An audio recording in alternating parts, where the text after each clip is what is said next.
السلام عليكم ورحمة الله وبركاته. معاكم دكتور عماد خيري في حلقة جديدة.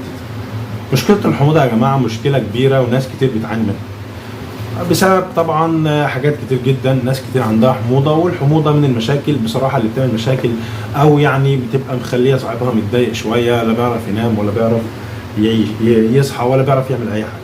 طيب انا دلوقتي عايز اقدم لكم حاجة سريعة كده من الصيدلية. لو انت بتعاني من مشكلة الحموضة وعديت كده على اي صيدلية وقلت له انا عايز كيس مالوكس للحموضة، كيس مالوكس للحموضة، الكيس ده سعره 6 جنيه، مفعوله سريع، مش لازم ان انت تاخد شريط، مش لازم ان انت تجيب دواء شرب. لو انت عندك الحاجات دي فعلا بس ناسيها في البيت، او مثلا عايز حاجة سريعة كده وانت في اي مكان، فتعدي على اي صيدلية وتقول له انا عايز كيس مالوكس. وفي كيس اسمه جيفاسكون اكياس، الكيس ب 12 جنيه بس، هو مش بستة، هو ب 12 جنيه زي ما قلنا. بس الجيفاسكون عشان تاخده لازم بعده ما تشربش ولا تاكل لمده ساعه، لان هو بينزل كده يعمل زي غلاف على محتويات المعده، ويمنع مشكله ارتجاع الحمض تاني للمعده، او يعني بيمنع مشكله الحموضه. لان مشكله الحموضه زي ما قلنا هي بتبقى مشكله مقرفه شويه.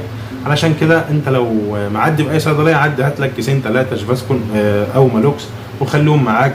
لو انت حسيت بمشكله الحموضه بعد اي اكله، لو انت مثلا في اي مكان بعيد ومش لاقي حاجه تجيبها، او مش لاقي صيدليه، فوجود المالوكس او الجيفاسكون معاك هيحل لك المشكله بشكل سريع. وزي ما قلنا هو سعره مش غالي، 6 جنيه بس، سواء هو مالوكس او 12 جنيه لو هو جيفاسكون. وعلى فكره في منه اقراص برضو باستحلاب، ممكن تجيب لك شريط برضو تخليه معاك. والجيفاسكون في منه شرب علبه كبيره، ممكن برضو تجيبها وتخليها معاك، او زي ما قلنا انك تاخد الاكياس، فمفيش مشكله خالص.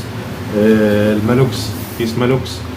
في حاجات تانية طبعا موجوده في الصيدليه، ولكن دول اسرع حاجه ودول احسن حاجه ممكن تجيبهم في الصيدليه وتخليهم معاك لو انت بتشتكي او معاك مشكله دايما في الحموضه، فده هيكون حل كويس جدا. اتمنى تكون الحلقه مفيده، واتمنى تكونوا استفدتم. يا ريت تعمل لايك للفيديو وتشترك في القناه علشان تشوف كل فيديوهاتنا الجديده ان شاء الله. ولو في اي سؤال عن الادويه سيبولي تحت في التعليقات وانا هجاوب عليه ان شاء الله في اسرع وقت. اشوفكم في حلقه جديده، والسلام عليكم ورحمه الله وبركاته.